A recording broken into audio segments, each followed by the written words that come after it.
ठीक है, अब देखो कि भाई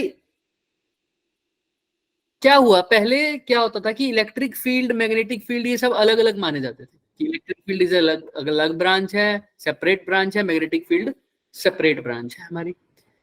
तो बट अब क्या हो रहा है कि उस टाइम, थोड़ी सॉरी उस टाइम, अब नहीं, एक एक्सपेरिमेंट चल रहा था ऐसे, और स्टडी कर रहे थे करंट्स के रिलेटेड कुछ एक्सपेरिमेंट था, जिसमें क्या था, वायर के अंदर करंट जा रहा था, रजिस्टर के अंदर करंट जा रहा था, उससे कुछ वो इफेक्ट वगैरह देख रहे थे कुछ। लेकिन हुआ क्या, पास में क्या पड़ी थी, एक मैग्नेटिक नीडल। क्या पड़ी थी, मैग्नेटिक नीडल बोल दो या मैग्नेटिक कंपास बोल दो, क्या बोल, क्या पड़ी थी, magnetic needle. Magnetic needle. Compass, compass बोलो, है ना। तो अब कंपास की जो नीडल है वो डिफ्लेक्शन शो करती है। वो किस लिए यूज होती है कंपास की नीडल, या compass, magnetic compass, direction. Direction show करने के लिए। किसकी किसकी, नॉर्थ। अर्थ। अर्थ की, अर्थ की भी डायरेक्शन होती है, मैग्नेटिक फील्ड। मैग्नेटिक फील्ड की, मैग्नेटिक फील्ड की डायरेक्शन, यानी मैग्नेटिक फील्ड जहां पर भी हो वो डिफ्लेक्शन शो करने लग जाएगी, राइट। यस तो सर क्या होता था कि वो करंट तो जा रहा था बैटरी में से, ये जो बैटरी दिख रही है इसके अंदर रजिस्टर के अंदर करंट जा रहा था, पास में एक नीडल पड़ी थी, नीडल ने क्या कर दी, एकदम से डिफ्लेक्शन शो करनी शुरू कर दी। नीडल ने क्या शो करी, एकदम से डिफ्लेक्शन शो। तो उनको थोड़ा लगा ये क्या चीज है भाई, ये क्या चीज है। तो एक बार तो कहा क्या पता कई बार हवा से भी कुछ हो जाता हो, क्या कुछ होता होगा। तो उन्होंने कहा एक बार इसको साइड, मतलब दोबारा से करके देखते हैं। दोबारा से स्विच ऑन किया, एकदम से डिफ्लेक्शन आई।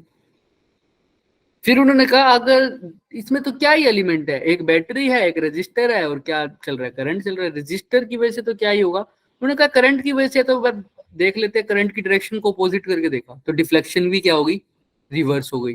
डिफ्लेक्शन की डायरेक्शन भी क्या होगी, मतलब पहले इस डायरेक्शन में था, अब डिफ्लेक्शन दूसरी डायरेक्शन में होगी।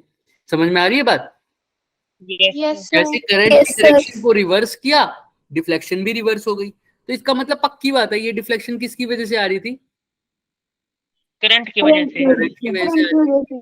सर डिफ्लेक्शन आ रही थी करंट की वजह से, लेकिन हमें पता है डिफ्लेक्शन आती किस वजह से है, मैग्नेटिक फील्ड। फील्ड की वजह से। यहाँ पर करंट की वजह से आ रही थी, लेकिन एक्चुअल में फंडामेंटली डिफ्लेक्शन आती है मैग्नेटिक फील्ड की वजह से। यानी करंट की वजह से क्या बन रहा होगा, मैग्नेटिक। मैग्नेटिक। यानी करंट कैरिंग वायर के अराउंड मैग्नेटिक फील्ड था, जिसकी वजह से नीडल ने क्या शो करी, डिफ्लेक्शन शो करी। तो यहाँ से थोड़ा सा पता लगा कि करंट कैरिंग वायर भी क्या क्रिएट करता है, मैग्नेटिक फील्ड। क्लियर है सबको, यहाँ तक किसी को कोई भी डाउट है तो पूछो, कोई भी डाउट है तो। No sir. अब एक बात बताओ मेरे को, थम्स अप कर दिया करो भाई, जब हमेशा बताता हूँ क्लियर हो तो थम्स अप कर दिया करो, और अगर क्लियर नहीं है तो हैंड रेस कर दिया करो, और माइक ऑन करके बोलोगे तो और बेहतर है। अब ध्यान से देखो भाई, अभी तक इलेक्ट्रोस्टैटिक्स में क्या पढ़ के आए हो कि अगर चार्ज रेस्ट पर है तो उसके अराउंड क्या बनता है, इलेक्ट्रिक फील्ड। इलेक्ट्रिक अब फील्ड। क्या है, जब चार्ज मोशन कर रहा होता है उसके पास इलेक्ट्रिक फील्ड तो होता ही है, साथ साथ क्या होता है, मैग्नेटिक फील्ड। मैग्नेटिक। याद रखना।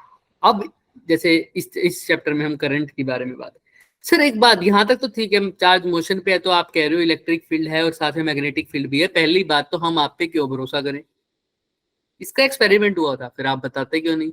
बताएंगे जब फोर्स के बारे में बात करेंगे, तब ये बताएंगे कि चार्ज के पास जब मोशन हो रहा है तो इलेक्ट्रिक फील्ड और मैग्नेटिक फील्ड दोनों होते हैं। कैसे पता लगता है, ये फोर्स के कारण। हालांकि हमको पहले फोर्स से शुरुआत करनी चाहिए, बट कोई बात नहीं, हम मैग्नेटिक फील्ड से शुरुआत कर रहे हैं क्योंकि फिर क्वेश्चन ज्यादा इसके आएंगे। ठीक है, आओ तो यहाँ से हम स्टार्ट कर रहे हैं। इसका आंसर कि मोशन में electric field plus magnetic field कैसे आए, किस कैसे डिटेक्ट होता है, ये फोर्स से, फोर्स से, मैग्नेटिक फोर्स से पता लगेगा तुम्हें। ठीक है, क्लियर है सबको ये बात। Yes sir. Yes sir. तो अब एक बात है, यहाँ तक तो चलो बात मान लिया आपकी। चलो अब आपने कहा मोशन में है तो साथ साथ इलेक्ट्रिक फील्ड, साथ साथ क्या होगा, magnetic field. Sir magnetic current क्या होता है, flow of electric charge, charge, charge यानी मोशन में है, उसमें भी चार्ज कैसे है, मोशन में है। तो अगर करंट कैरिंग वायर के अराउंड मैग्नेटिक फील्ड है, ये तो हमने देख लिया, तो करंट कैरिंग वायर के अराउंड क्या होगा, साथ साथ इलेक्ट्रिक फील्ड। इलेक्ट्रिक फील्ड भी होगा। यही तुम्हारा होमवर्क है, क्या ऐसा होगा या नहीं, किसके around, current current carrying carrying wire के अराउंड मैग्नेटिक फील्ड होगा के नहीं। क्लियर है? अभी हमारा दिमाग क्या कहता है, होना चाहिए या नहीं होना चाहिए? होना चाहिए। इलेक्ट्रिक फील्ड होना चाहिए सर। मैग्नेटिक होना फील्ड तो पक्की बात है, होता है, तभी तो नीडल क्या हुई है, डिफ्लेक्शन हुई है नीडल में। अभी मैं क्या बोल रहा हूँ, इलेक्ट्रिक फील्ड भी पता करो कि होता है या नहीं। हमारा दिमाग क्या कह रहा है, सर चार्ज मोशन में है तो electric field plus magnetic field होगा, और current is a motion of charge. तो अगर करंट क्या की बात कर रहे हो तो मोशन में है चार्ज, तो इलेक्ट्रिक फील्ड के साथ साथ मैग्नेटिक फील्ड होना चाहिए। मैग्नेटिक फील्ड तो पक्का है, आप पता क्या करना है कि क्या इलेक्ट्रिक फील्ड भी होगा या नहीं नहीं होगा। होगा। क्लियर है सबको? Question homework? Yes sir. Yes Yes, sir. चलो, तो ये क्वेश्चन है सर। सर आप ऐसा एग्जांपल दे सकते हैं जिसमें मतलब करंट फ्लो हो रहा है और उसमें मतलब इलेक्ट्रिक फील्ड नहीं है पर मैग्नेटिक फील्ड है। तो यही तो तुम्हें पता करना है, यही तो पता करके आना। और मैं आंसर भी बता दूं इसका, नहीं होता, लेकिन होना चाहिए ना, होना चाहिए ना कि एक करंट कैरिंग वायर के अराउंड, करंट मतलब चार्ज का फ्लो होना, और चार्ज के फ्लो के कारण क्या होता है, मैग्नेटिक फील्ड प्लस, इलेक्ट्रिसिटी मतलब जहां पर चार्ज मोशन में है, अभी अभी पढ़ा, electric field plus magnetic magnetic. Field. तो सर होना तो चाहिए, लेकिन सिर्फ और सिर्फ क्या मिलता है तुम्हें, magnetic field, electric field magnet नहीं मिलता। और जो चीज मिल ही नहीं रही उसका एग्जांपल कैसे दे सकते हैं? क्लियर है? तब तब सर ये प्रूफ कैसे हुआ कि मतलब जो चीज मोशन में होगी उसमें इलेक्ट्रिक फील्ड भी होगी? होती है, हाँ, ये तो मैंने अभी बताया ना तुम्हें। वो कहां पर बताऊंगा मैं तुम्हें, फोर्स वाले पार्ट में। जब हम ये सब कहां से ड्राइव हुआ, फोर्स में। एक्चुअल में क्या हुआ था, फोर्स से ड्राइव हुआ था। हमने चार्ज के बारे में देखा कि डिफ्लेक्शन का केस होता है हमारे का, ठीक है, हाँ, जैसिका ने होमवर्क करवा लिया वो ठीक है, बट ये जो चीज है ना कि ये पता कैसे चला कि मोशन है चार्ज के पास तो उसके पास इलेक्ट्रिक फील्ड भी है, साथ साथ क्या है, मैग्नेटिक फील्ड भी। एक्चुअल में क्या होता है, यहाँ पर करंट कैरिंग वायर होती है। क्या होती है करंट कैरिंग वायर। बता देता हूं मैं, हालांकि ये फोर्स में पढ़ेंगे हम। यहाँ पर एक चार्ज कैसा रख लेता हूं, रेस्ट में। कैसे रख लेता हूं, रेस्ट में। अब रेस्ट में चार्ज है तो इसके पास क्या होगी, सिर्फ electric field electric field.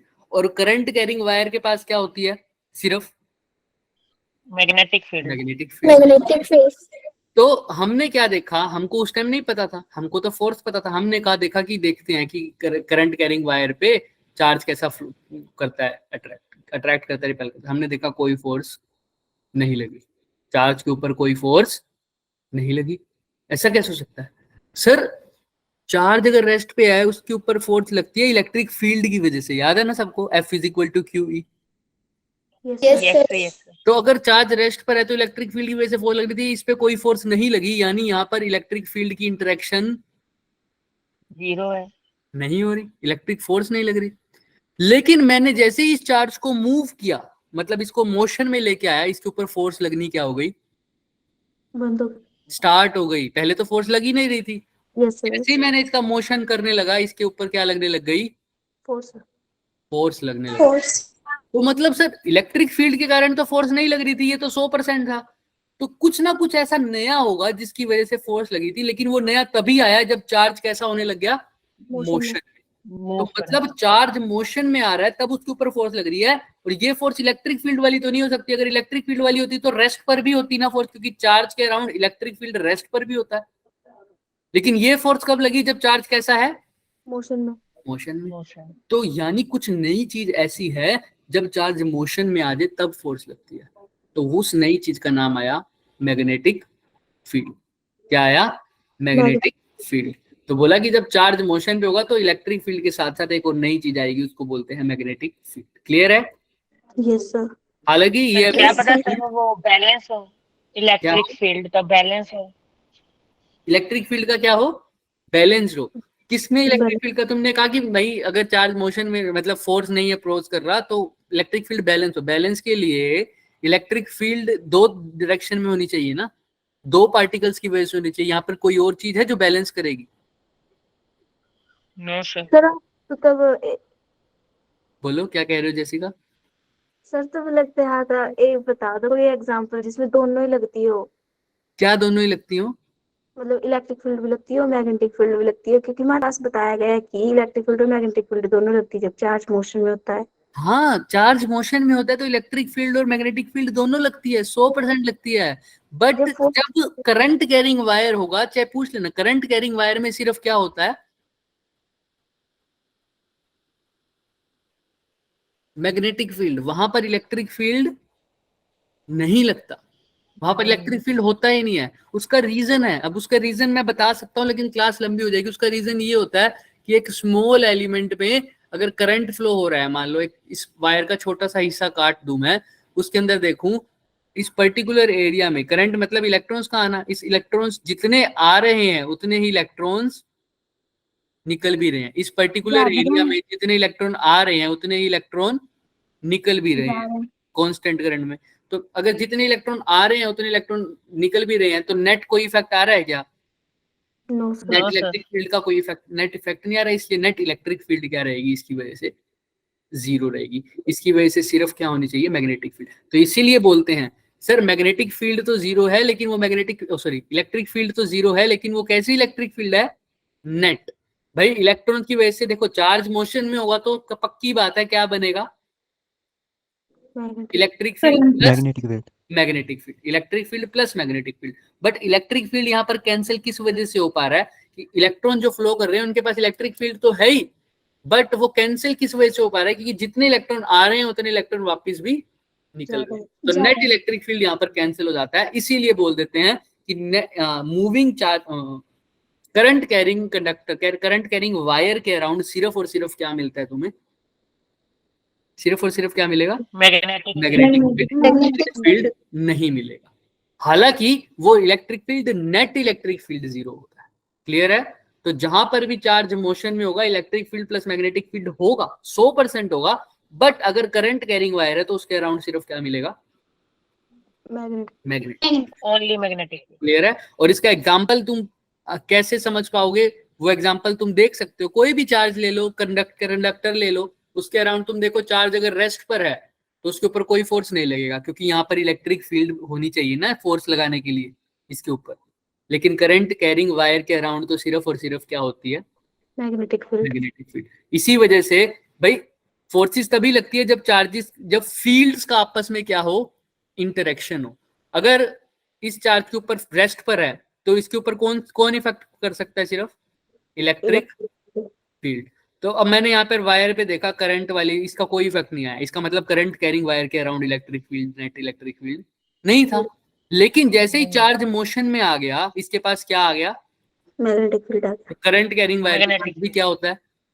Magnetic field अब मैग्नेटिक फील्ड की इंटरेक्शन के कारण उस चार्ज पे फोर्स लगेगी या नहीं लगेगी? लगेगी। इसलिए बोल दिया उस मोशन वाले चार्ज के ऊपर मैग्नेटिक फील्ड की फोर्स लग रही है। वहां से हमें पता लगा कि हाँ अब इसके बाद मैग्नेटिक फील्ड भी है और इलेक्ट्रिक फील्ड भी है, लेकिन उस वायर के अराउंड सिर्फ और सिर्फ क्या है? Magnetic field. और इसको और अच्छे से डिस्कस करेंगे हम साइक्लोट्रॉन में, जहां पर हम इन दोनों का यूज कर लेते हैं। ठीक है? साइक्लोट्रॉन पढ़ा होगा तुमने स्कूल में, yes sir. No sir. Accelerate करने के लिए चार्ज पार्टिकल। ये सारा डायरेक्ट अच्छे से और भी समझ में आएगा जब हम पढ़ेंगे फोर्स के बारे में। फील्ड के बारे में पढ़ लो, उसके बाद आएगा फोर्स, फिर हम अच्छे से दोनों को डिस्कस करें। क्लियर है जैसिका अभी तक? Yes sir. और किसी को कोई डाउट है? No sir. ये इनके एग्जांपल्स भी ऐसे कर सकते हो। अब हाँ, हम कहाँ थे कि भाई इसका मतलब हमें पता चला कि जहां जहां करंट है वहां वहां क्या है? Magnetic field. तो ये एक्सपेरिमेंट किया था और स्ट्रिट ने, तो उन्होंने बता दिया। ठीक है? तो अगर करंट की डायरेक्शन को रिवर्स किया तो मैग्नेटिक फील्ड की जो डिफ्लेक्शन है नीडल की वो भी क्या हो गई? अपोजिट डायरेक्शन, रिवर्स हो गई, अपोजिट डायरेक्शन। क्लियर है? अब ये जो मैग्नेटिक फील्ड है इसको पता भी तो करना चाहिए नहीं कौन सी डायरेक्शन में है सर ये। तो आओ ये पता करते हैं सर। इसके लिए रूल तो बहुत सारे हैं, हम जो बता रहे हैं वो है राइट हैंड थंब रूल। कैसा रूल है? Right hand thumb rule. सारे अपने मेरी तरह अपने आप को विराजमान कर लो। अगर कोई खड़ा है, कोई घूम रहा है, पानी पुनी पी रहा है, वो बैठ जाए। देखो सबसे क्या करोगे, ये कंडक्टर दिख रहा है सबको? Yes, Yes. sir. Yes, तो sir. इस कंडक्टर की अकॉर्डिंग अपने थंब को रखो। कंडक्टर में करंट जा रहा है, वहां पर अपना रखो थंब। करंट कहाँ जा रहा है?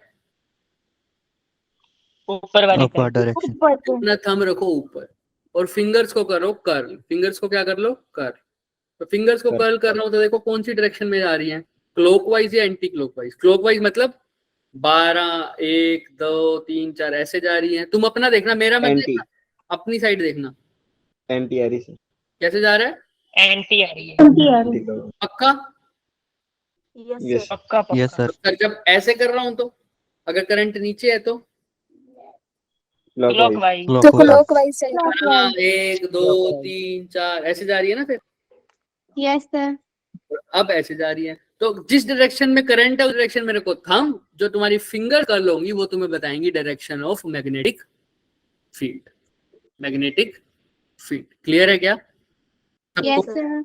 जैसे यहाँ पर ये Yes, दिखा रही है एंटी क्लॉकवाइज, क्योंकि हमारी थंब है ऊपर की तरफ, करंट ऊपर है, तो मैग्नेटिक फील्ड है एंटी क्लॉकवाइज, यानी 6 5 4 3 2 1 12 ऐसे। क्लियर है?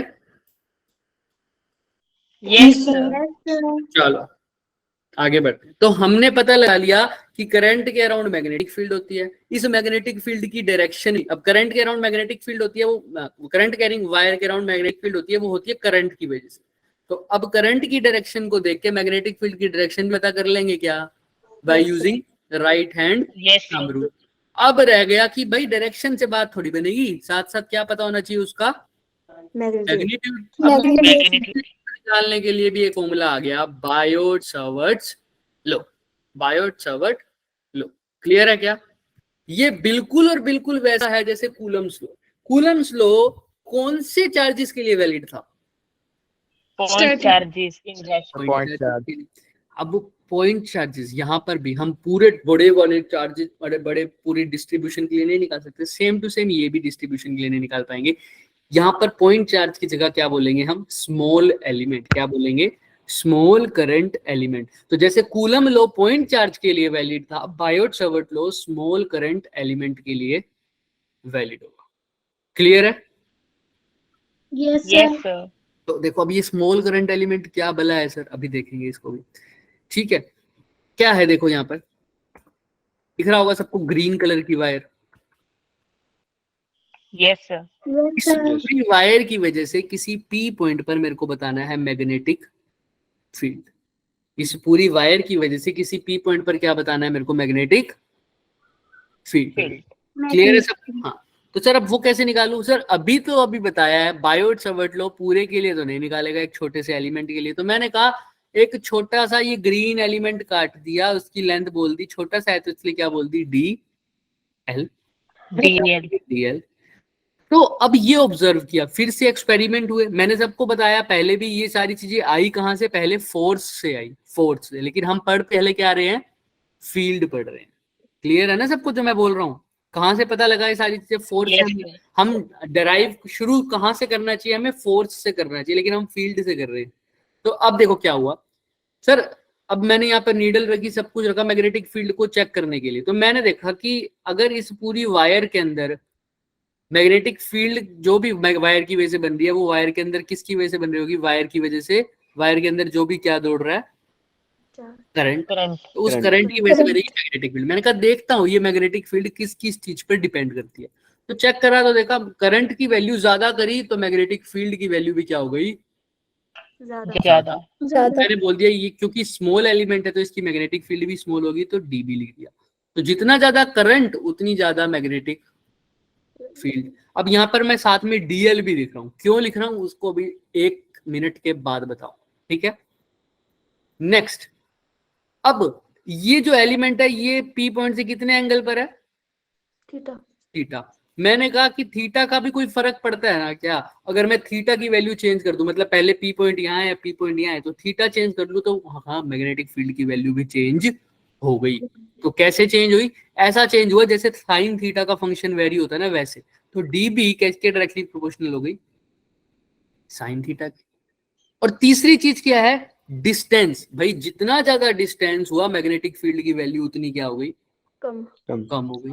तो इनवर्सली प्रोपोर्शनल टू हो गई R के स्क्वायर के। तो मैंने कहा सब कुछ मिला के बताओ सीधा। तो प्रोपोर्शनेट आगे एक कांस्टेंट लगता है, तो वो कांस्टेंट वहां पर इलेक्ट्रिक फील्ड में क्या होता था, वो कांस्टेंट के, यहाँ पर होता है म्यू नॉट अपॉन 4 पाई। बाकी सब वही I D L sine theta upon में आर का स्क्वायर। क्लियर है क्या? वहां पर कांस्टेंट क्या था, वहां पर फॉर्मूला क्या बना था, बी इज इक्वल टू के क्यू अपॉन में आर स्क्वायर जो भी था। यहाँ पर क्या है, म्यू नॉट अपॉन के की जगह है म्यू नॉट अपॉन 4 पाई। वहां पर के की वैल्यू थी 9 इंटू 10 टू द पावर 9। यहाँ पर म्यू नॉट अपॉन 4 पाई की वैल्यू है 10 टू द पावर सिर्फ -7। क्लियर है? क्लियर है सब? Yes, sir. Biot Savart law सबसे पहले तो कहां पर एप्लीकेबल है, पूरी वायर के लिए। क्या ये बात सही है? No, sir. सिर्फ और सिर्फ छोटे से एलिमेंट के लिए वैलिड है। और इसका फॉर्मूला क्या हो गया, mu naught upon 4 pi I D L sine theta upon में आर का स्क्वायर। अब ध्यान रखना कि जो डायरेक्शन फाइंड आउट की गई वो परपेंडिकुलर आई डीएल के भी और इस आर के भी। किस किस के? आर के और डीएल के। सर पहले तो आपने ये नहीं बताया कि ये डीएल क्या बोला है, फिर कह रहे हो परपेंडिकुलर है, कुछ समझ में ही नहीं आ रहा। अभी देखते हैं, अभी देखते हैं। देखो अभी क्या बोल रहा हूं मैं, जो डीएल की वैल्यू है, वो जो मैग्नेटिक फील्ड है वो डीएल और आर के क्या आई, परपेंडिकुलर। परपेंडिकुलर, अच्छा परपेंडिकुलर किस किस केस में आती है, कौन सा प्रोडक्ट होता है? अच्छा साइन थीटा है तो कौन सा प्रोडक्ट होगा ये? Cross product. Cross product. अब बात आती है सर अगर ये डीएल वेक्टर ना होता तो, डीएल वेक्टर ना होता तो डीएल वेक्टर की डायरेक्शन मैं बताऊं तुम्हें, सेम टू सेम वही डायरेक्शन है आई डीएल की वेक्टर की जो करंट की डायरेक्शन होती है। इस पूरे की डायरेक्शन वही है जो किसकी डायरेक्शन है, करंट की। समझ नहीं आई, समझ नहीं आई, सुनते हैं, आओ देखते हैं। क्रॉस प्रोडक्ट होता है, सिंपल सी बात है भाई, आई डीएल साइन थीटा अपॉन में आर स्क्वायर है, यही है ना डीबी मैग्नेटिक फील्ड। बिल्कुल। इसकी डायरेक्शन अगर बताना चाहूं तुम वो भी निकाल सकते हो बच्चे। इसकी डायरेक्शन मैंने बोल दी, सपोज करो जैसे हम वेक्टर फॉर्म में लिखते थे उसको के क्यू अपॉन आर स्क्वायर, तो डायरेक्शन बोल देते थे ना आर कैप, याद है आर कैप के लिए? तो इसलिए Yes, इसको बोल दिया एक बार के लिए आर कैप इसकी डायरेक्शन। ये सर आर कैप किसकी डायरेक्शन है अभी बताऊंगा, तुम अभी बताएंगे, ध्यान रखना, रुकना। तो क्योंकि ये क्रॉस प्रोडक्ट है तो ये क्या, क्योंकि साइन थीटा है तो ये क्रॉस प्रोडक्ट होगा तो आई। अब अगर ये डीएल ना होता तो किसका क्रॉस प्रोडक्ट करना पड़ता, आई और आर का, यही होता है ना? Yes, sir. तो डीएल की जरूरत क्यों पड़ी? क्रॉस प्रोडक्ट सिर्फ कौन से दो चीजों के बीच में हो सकता है, दो वेक्टर्स के बीच में हो सकता है ना, ये दो स्केलर्स के बीच में भी हो सकता है क्रॉस प्रोडक्ट। Only vector. दो वेक्टर के। क्या करंट क्रॉस प्रोडक्ट का हिस्सा बन सकता है? No, sir. क्यों?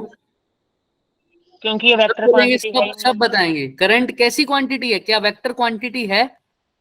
नहीं। No, sir. नहीं है। स्केलर है। करंट क्रॉस प्रोडक्ट बता ही नहीं सकता, करंट को वेक्टर बता ही नहीं सकता, तो इसीलिए मेरे को एक नया एलिमेंट बोलना पड़ा जिसका नाम मैंने बोल दिया करंट एलिमेंट।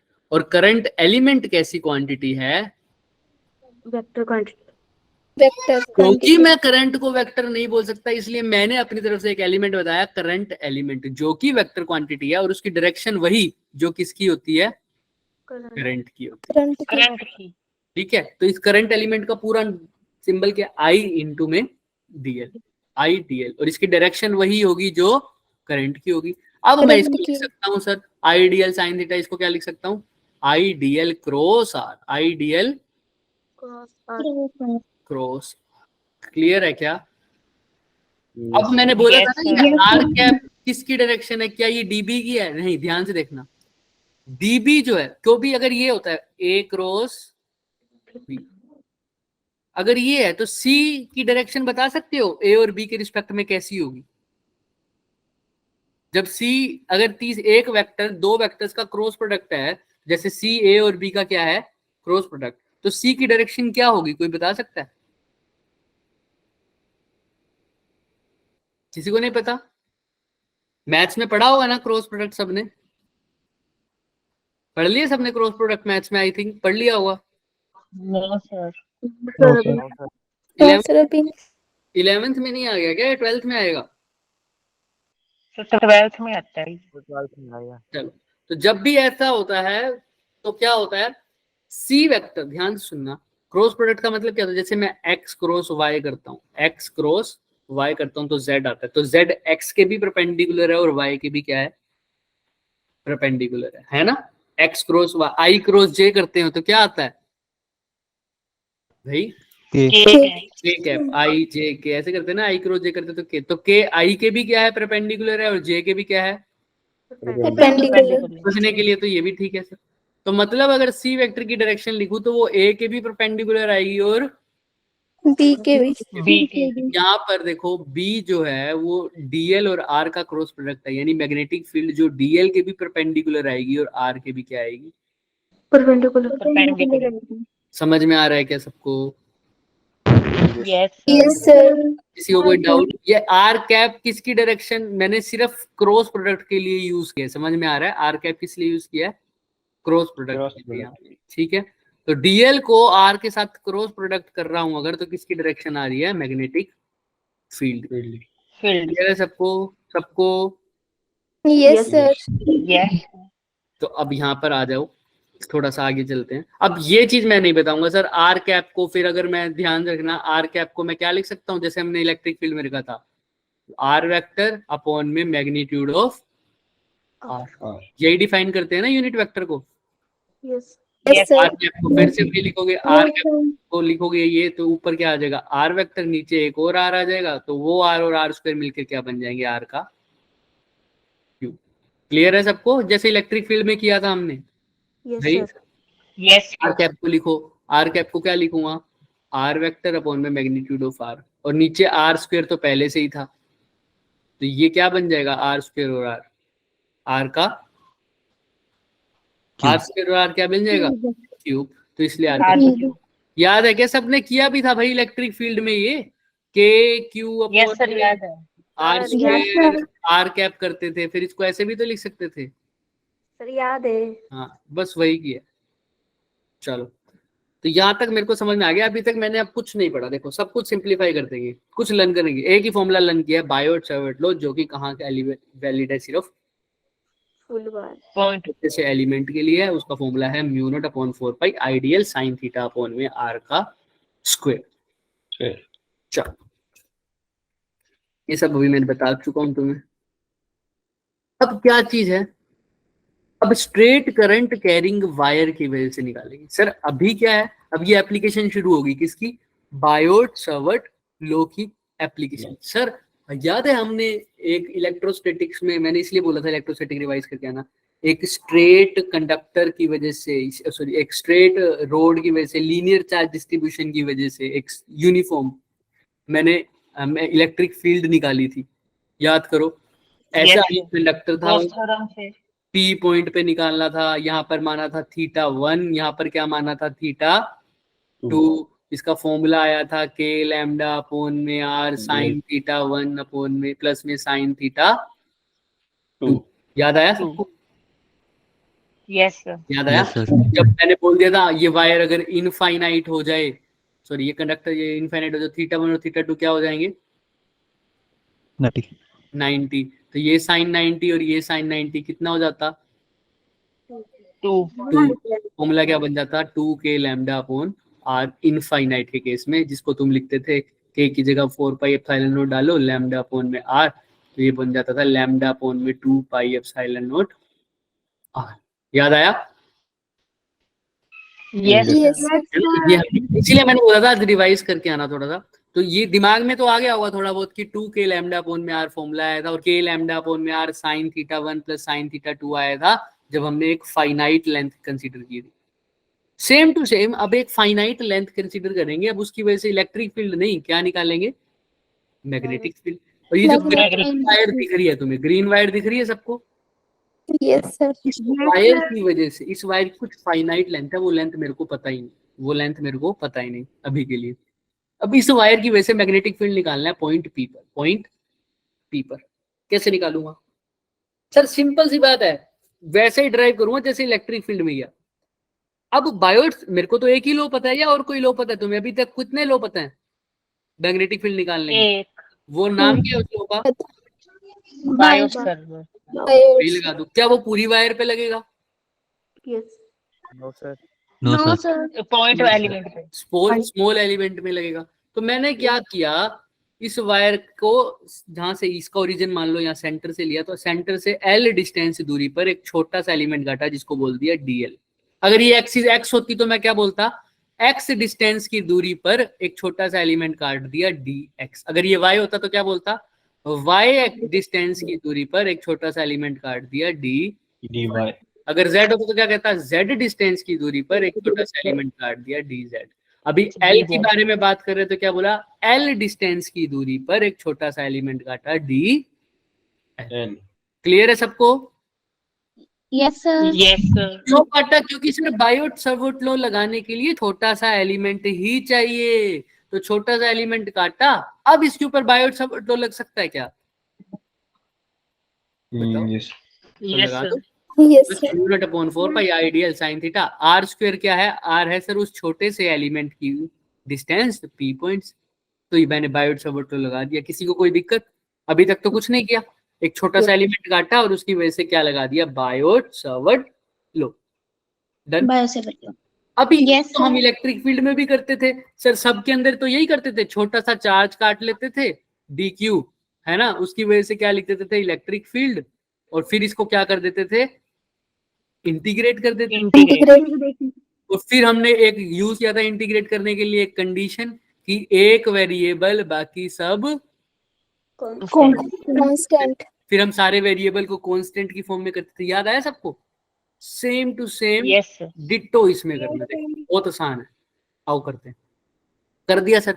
अभी मैंने क्या लिख दिया, मैग्नेटिक फील्ड तो लिख दिया छोटे से एलिमेंट के लिए। अब पूरी वायर के लिए इसको क्या करना पड़ेगा, इंटीग्रेशन। अब इंटीग्रेट करूंगा तो किसी ना किसी चीज के रिस्पेक्ट में करूंगा, तो पहले ये दिमाग में रखना पड़ेगा कि जो जो कांस्टेंट है उसको हटाएं, उसको निकालते हैं बाहर। म्यू नॉट कांस्टेंट है, 4 पाई कांस्टेंट है, आई भी कांस्टेंट है।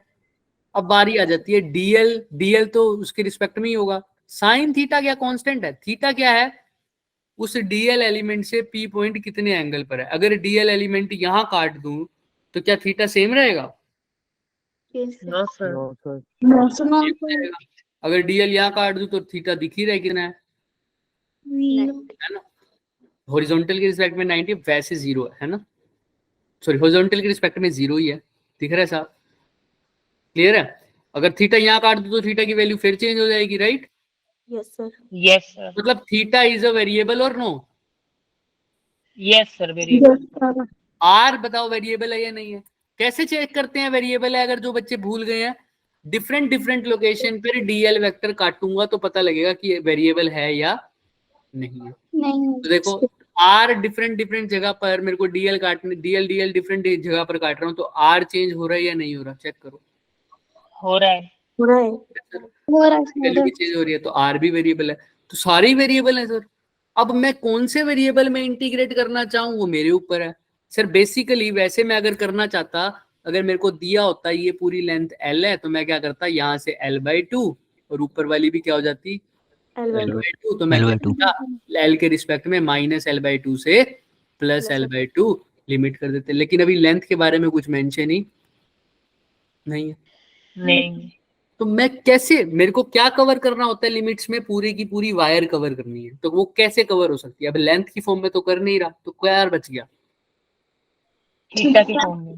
थीटा की फॉर्म में भी कर सकता हूँ, पर थीटा के लिए हर एक वेरिएबल मेरे को चेक करना पड़ेगा। अब थीटा के लिए लिमिट क्या डालोगे, ये कहाँ से स्टार्ट करोगे? बिल्कुल इस थीटा की फॉर्म में भी कर सकते हो, 100% कर सकते हो, लेकिन थोड़ा सा लंबा प्रोसेस हो जाएगा। नहीं, ऐसा मत सोचना कि इस थीटा की फॉर्म में नहीं कर सकते, जो तुम्हारे दिमाग में आ रहा है वो बिल्कुल सही है, थीटा की फॉर्म में भी कर सकते हैं सर, कर सकते हैं। और छोटा सा अच्छा देख लेना, क्योंकि क्वेश्चन में थीटा गिवन नहीं होता बच्चे, क्वेश्चन में कुछ और गिवन होता है। एक और वेरिएबल है देखो आर, आर की वैल्यू अब तुम्हें बार बार थीटा की फॉर्म में लेनी पड़ेगी, क्योंकि आर तो डिफाइंड ही नहीं है ना एक पर्टिकुलर। क्या क्वेश्चन में तुम्हें ये गिवन होगा, मैं थीटा भी क्यों बोल रहा हूँ, थीटा की फॉर्म में कर सकते हो, लेकिन क्या क्वेश्चन में तुम्हें थीटा क्या है, डीएल वेक्टर मेरा कितने एंगल बना रहा है पी पॉइंट पर, राइट? क्या तुम्हें क्वेश्चन पर डीएल वेक्टर की पोजीशन गिवन होगी, कहां पर काटना है? No sir. No sir. वो तो तुम अपनी मर्जी से काटोगे, तो इसलिए थीटा की फॉर्म में करना ना समझी हो जाएगी, है ना। ऐसे ही आर वेक्टर किसका डिस्टेंस है पी पॉइंट से? डीएल का। क्या डीएल वेक्टर गिवन होता है क्वेश्चन में? नो सर, तो आर No, की sir. फॉर्म में करना भी क्या हो जाएगी, ना समझी हो जाएगी। एक ही बच गया, डीएल की फॉर्म। डीएल। डीएल। अब डीएल की फॉर्म में करना फिर से दिमाग खराब हो जाएगा हमारा, क्योंकि लेंथ ही नहीं दे रखी। लिमिट्स क्या पुट करोगे? पूरी लेंथ बता रखी है कितनी है, No, नो sir. सर। और फिर पूरा फॉर्मूला खत्म हो गया सर। एक चीज रह गई सर, मैंने पिछली बार भी बताया था इलेक्ट्रिक फील्ड में। देखो, अगर ये वायर है तो मैं क्या करता हूँ, मेरे को वायर ही तो कवर करनी है। मैं क्या कहता हूँ, एक ऊपर वाला पॉइंट उठाता हूँ, देखता हूँ ये कितना एंगल बना रहा है, और नीचे वाला उठाता हूँ ये कितना बना रहा है। हमारे क्वेश्चन में ये बना रहा था θ1, ये क्या बना रहा था θ2। तो मैं θ2 और θ1 की फॉर्म में पूरी वायर कवर नहीं कर सकता क्या? कर बताओ। सकते हैं। Yes sir. सबसे नीचे जो एंगल बन रहा है वो क्या है, बॉटम पॉइंट पे θ2, और सबसे ऊपर वाला कौन सा एंगल बन रहा है, वन। तो वन। θ2 से θ1 से θ2 अगर लिमिट डाल दूं तो कोई दिक्कत है क्या? θ1 से स्टार्ट हो रहा हूँ, नो। सबसे पहले θ1 बन रहा है, उसके बाद जब यहाँ पे आऊंगा तो क्या बन जाएगा, कुछ और बनेगा। फिर यहाँ पे आएंगे तो कुछ और बनेगा, यहाँ पर आएगा तो कुछ और बनेगा। सबसे नीचे आ जाऊंगा तो क्या बनेगा, θ2 बनेगा। क्लियर है? तो θ1 से θ2 लिमिट डाल सकता था क्या, कोई दिक्कत थी? No, no sir. Sir. No हर एक वेरिएबल का बता दिया कि कौन सा वेरिएबल क्यों नहीं यूज हो सकता, पता है ना सबको। Yes sir. डीएल यस की फॉर्म में बिल्कुल कर सकते हो, लेकिन तब करना जब लेंथ तुम्हें क्या हो, गिवन हो। Length Given. गिवन हो तो इससे आसान क्वेश्चन नहीं हो सकता कोई। अगर लेंथ नहीं गिवन तो थोड़ा सा दिक्कत हो जाएगी, और हमारे लिए दिक्कत नहीं है सर, हमें पता है एक वेरिएबल बाकी सब कांस्टेंट। बाकी कांस्टेंट। अब हमको पता है हमने जो वेरिएबल लेना है वो क्या लेना है, सोचो। अभी बताया, थीटा नहीं ले रहा, डीएल। डीएल ले नहीं सकता। θ1 और θ2। θ1 θ2 यहाँ पर क्या है, वो π1 और π2 है ना, यहाँ पर देखो दिख रहा है। यस वहां सर। पर थे ना थीटा, क्योंकि यहाँ पर थीटा ये डिफाइन कर दिया ना मैंने, इसलिए ये नहीं ले सकते। क्लियर है?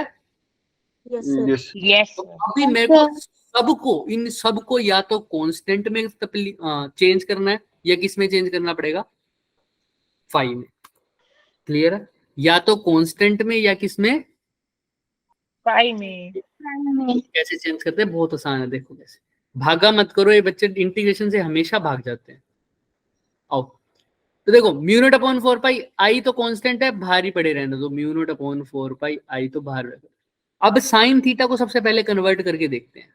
सर साइन थीटा की वैल्यू तो पुट करो तभी कन्वर्ट करेंगे। साइन थीटा को क्या लिख सकता हूँ, देखो यहाँ क्वेश्चन के अकॉर्डिंग थीटा ये है, ये पूरा ट्रायंगल बन रहा है। साइन थीटा की वैल्यू याद रखना कांस्टेंट की फॉर्म में होनी चाहिए। किसकी फॉर्म में होनी चाहिए, कांस्टेंट। कांस्टेंट। सब बच्चे टिके रहेंगे यहाँ पर, ठीक है। मैं लास्ट में एक इतनी छोटी सी ट्रिक बताऊंगा ना, ये सब समझ में आ जाएगा अच्छे से। साइन थीटा का फॉर्मूला क्या बता सकता हूँ, बताओ। ए अपॉन में आर। ए अपॉन में आर तो नहीं सर, सोचो। आर तो फिर वेरिएबल हो जाएगा ना। आर आर तो वेरिएबल नहीं हो जाएगा बार बार, तो मेरे को तो कांस्टेंट की फॉर्म में करनी आर है। को अंडर रूट ए स्क्वायर प्लस एल स्क्वायर कर सकते हैं। ए स्क्वायर एल स्क्वायर करोगे, इससे अच्छा क्या लिख सकते हो, सोचो थोड़ा। सीधा ए और एल की फॉर्म में ही ना लिख दो, आर की जरूरत ही क्यों है। थीटा को सीधा ए और एल की फॉर्म में लिख दो। देखो चाहो तो तुम कर सकते हो, जैसे तुमने करना है वैसे करो। चलो साइन थीटा को वही लिखते हैं जो तुम कह रहे हो। परपेंडिकुलर क्या है, ए है, ए। और साथ में क्या है, आर। यही कह रहे हो ना साइन थीटा को, यस सर। लिख दो कोई नहीं। Yes sir. हमने साइन थीटा को किस में कन्वर्ट करना है, फाई में ना। चलो अच्छा, ये देखो ए अपॉन में आर, और ये हमारा एंगल है फाई। क्या है बच्चे, फाई। कैसे पता चल रहा है आपको, भाई ये पूरा फाई 1 है, यहां से ऊपर से देखा तो कितना बना रहा था, फाई 2। नीचे से देखा तो कितना बना रहा था, फाई 1। और डीएल एलिमेंट से कितना बना रहा था, फाई। क्लियर है? अच्छा, फाई को कोस फाई की वैल्यू निकालना एक बार क्या आती है। अगर यही मेरे को किसकी वैल्यू निकालनी है, साइन थीटा की। साइन थीटा की वैल्यू आई है ए अपॉन आर, यही आई थी ना साइन थीटा की value, a upon r. Interact करना मेरे साथ। साइन थीटा की वैल्यू क्या आई है, ए अपॉन आर। अच्छा, इसी ट्रायंगल में फाई के रिस्पेक्ट में देखूं a अपॉन आर क्या बन रहा है, फाई एंगल ये है, तो फाई एंगल अगर इस एंगल को कंसीडर करूं तो a क्या है मेरा, बेस है, परपेंडिकुलर है या हाइपोटेन्यूज है, बेस बेस है। बेस आर क्या है, hypotenuse hypotenuse base upon hypotenuse क्या होता है, cos cos cos phi, phi है ना। अब फाई के रिस्पेक्ट में देख रहे थे, तो मतलब जो वैल्यू साइन थीटा की आई है वही किसकी आई है, cos phi cos phi sine theta की जगह सीधा क्या लिख दूं, कॉस फाई cos phi तो मेरा वेरिएबल चेंज हो गया क्या एक, यस तो देखो दिख रहा yes है, sir. Sine theta is equal to cos phi, तो साइन थीटा को तो सीधा लिख दिया बच्चे कोस फाई, तो एक वेरिएबल जो था मेरा वो चेंज हो गया फाई की फॉर्म। दूसरा क्या है, और आर, आर को भी कर देते हैं सर, यहां से a अपॉन आर अगर कोस फाई है तो आर किसके इक्वल हो जाएगा, a अपॉन कोस फाई, यही हो जाएगा ना, क्लियर है। तो देखो आर भी किस में चेंज हो गया, फाई में हो गया या नहीं हो गया, यस सर तो रह क्या गया सिर्फ,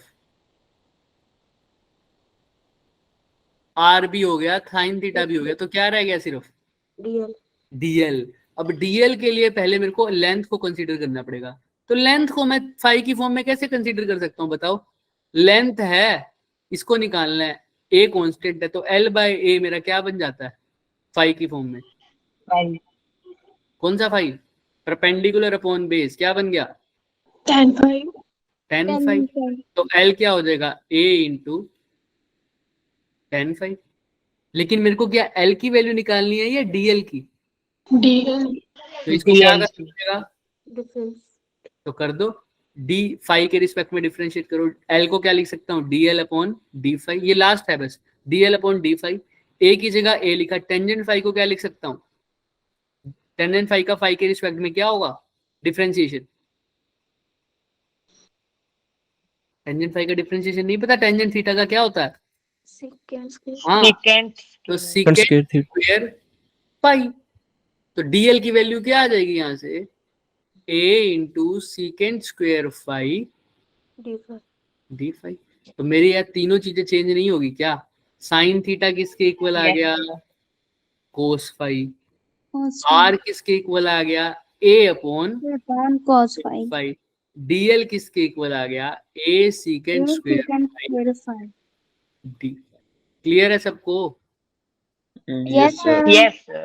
कल से आगे बात करेंगे हम, लेकिन आज क्यों नहीं करवा रहे, क्योंकि बच्चे भाग जाते हैं, कल अगर भाग भी जाएंगे, थोड़ी सी क्लास मैंने ज्यादा लेनी थी है ना, लेकिन मैं कल, आज मैं सिर्फ इसीलिए बच्चों का कंसीडर कर रहा हूँ क्योंकि ये चैप्टर बहुत इंपॉर्टेंट है, क्योंकि ये इंपॉर्टेंट चैप्टर है और इसमें बच्चे डर जाते हैं, इसलिए मैं एक एक स्टेप क्लियर कर रहा था। लेकिन अगर इंटीग्रेशन से भागोगे ना तो जेई क्लियर नहीं हो पाएगा, कभी भी नहीं हो पाएगा। मैं इसके लास्ट में इसकी इतनी अच्छी शॉर्ट ट्रिक बताने वाला था, तो मैं अभी सिर्फ आज इसलिए वेट कर रहा हूँ कि ये पहली बार ऐसा हुआ मेरी क्लास में, ठीक है, क्योंकि वैसे टाइम हो गया था 5 मिनट ऊपर, ठीक है, वैसे तो 7:15 का टाइम है हमारा, 7:15 का टाइम है ना, यस सर yes sir कोई बात नहीं, इससे आगे हम करेंगे कल के लेक्चर में। अभी के लिए मैं कहाँ से स्टार्ट करूंगा, यहाँ से स्टार्ट करूंगा। मैंने सारे वेरिएबल्स को किस में कन्वर्ट कर दिया है, कॉस कांस्टेंट कांस्टेंट, और एक वेरिएबल रह गया, वो कौन सा है, डीएल 5 फाई फाई, सबको किस में कन्वर्ट कर दिया मैंने। हाँ, आपसे कुछ दिन में मेरे को पता है बच्चे कम आ रहे हैं, लेकिन हमारी क्लास में भी 35 बच्चे ही थे आज। लास्ट में जैसे ही टाइम होता है ना निकलने लग जाते हैं। कल से मैं बता दूंगा कि टाइम से थोड़ा सा देर रुका करें, वरना हमको क्लास सिलेबस कैसे कंप्लीट होगा। हमारा सिलेबस, हमको मेन था इसके क्वेश्चंस कैसे करेंगे, और इसके क्वेश्चंस करने के लिए इसकी डेरिवेशन बहुत जरूरी है। मैं सीधा भी बता सकता हूँ बच्चे, ये फॉर्मूला रटवा सकता हूँ मैं, मेरे पास पूरी ट्रिक है रटवाने की, ये फॉर्मूला, कि तुम्हें 1 सेकंड भी नहीं लगेगा लर्न करने में, ठीक है। वो हम लास्ट में बताएंगे शॉर्ट ट्रिक, कल नहीं होगी अभी एक्स्ट्रा क्लास होगी जब हम ये वाला टॉपिक पूरा कर लेंगे, इसके क्वेश्चंस के लिए होगी, ठीक है। हाँ, इसकी शॉर्टकट ट्रिक बहुत आसान है। जैसे हमने अभी एक फॉर्मूला पढ़ा था k लैम्डा अपॉन में r sin theta 1 plus sin theta 2, ये इलेक्ट्रिक फील्ड में पढ़ा था ना। k की जगह क्या पुट किया था, 1/4 pi epsilon not lambda upon में r sin theta 1 plus sin theta 2। Shortcut trick का फॉर्मूला क्या है, लैम्डा है, यहाँ पर जो एप्सिलॉन नॉट था यहाँ पर क्या है म्यू नोट। तो जहां पर लर्न करने के लिए है बस, जहां पर एप्सिलॉन नोट है वहां पर लिख दो 1/म्यू नोट, और जहां पर लैम्डा है वहां पर लिख दो आई। पुट करके देखो 1/4 पाई। एप्सिलॉन नोट की जगह क्या पुट करना है 1/4 4 pi mu naught. Mu naught. Mu naught मतलब डिवाइड के भी डिवाइड में है तो कहाँ चला जाएगा म्यू नोट। नॉट मल्टीप्लाई में लैम्डा की जगह क्या पुट करना है आई। साइन थीटा यहाँ पर फाई है तो sine phi 1 plus sine phi 2। क्या नीचे वाला फॉर्मूला नहीं बन गया? देखो same. Yes sir. Yes yes वहां पर डिस्टेंस r था, यहाँ पर a है, बस यही। लेकिन ये लर्न करने के लिए है, और इसके साथ से आगे वाली ट्रिक्स बहुत ज्यादा इंपॉर्टेंट हो जाती हैं। लेकिन इसको कहाँ से रिलेट कर रहे हैं हम? इलेक्ट्रिक फील्ड से। तो इसीलिए तुम्हें बोला था कि क्या पढ़ के आना, इलेक्ट्रोस्टैटिक ये इलेक्ट्रोस्टैटिक के फॉर्मूले। हाँ, तो कल सारे बच्चे इलेक्ट्रोस्टैटिक्स के फॉर्मूले पढ़ के आएंगे, जितने भी हैं हमारे, खासकर electric field due to wire, ये सारे वाले शेल सबके वाले जितने भी हैं करके आएंगे सब। Yes yes sir. मैं कल यहीं से स्टार्ट करूंगा डेरिवेशन, इससे पहले वाला बिल्कुल नहीं बताऊंगा। क्या कहाँ से कंसीडर करूंगा मैं कि मैंने सारे वेरिएबल्स को किस में कन्वर्ट कर दिया, कांस्टेंट प्लस जो दूसरा वेरिएबल है वो क्या है फाई। तो मैंने सबको फाई में कंसीडर कर दिया, सबकी वैल्यू लिख दिया है। साइन थीटा को कोस फाई लिख सकता हूँ, आर को a अपॉन कोस फाई, और dl को a second square phi into में डी फाई। जिसको यहाँ पर अब दिक्कत है वो पूछ लो, कल नहीं बताऊंगा मैं, क्योंकि कल उन बच्चों का लॉस होने दो जो भाग के गए हैं क्लास खत्म होने की वजह से, ठीक है। तो अभी जिसको पूछना है वो पूछ सकता है, किसी को कोई डाउट है तो, वरना जा सकते हो बच्चे, ठीक है। Yes sir. ठीक है, ओके बच्चे, गुड नाइट सबको। Good night night sir. Good night. किसी ने कुछ पूछना है? पहली बार बोला आपने गुड नाइट। अच्छा, ऐसा है।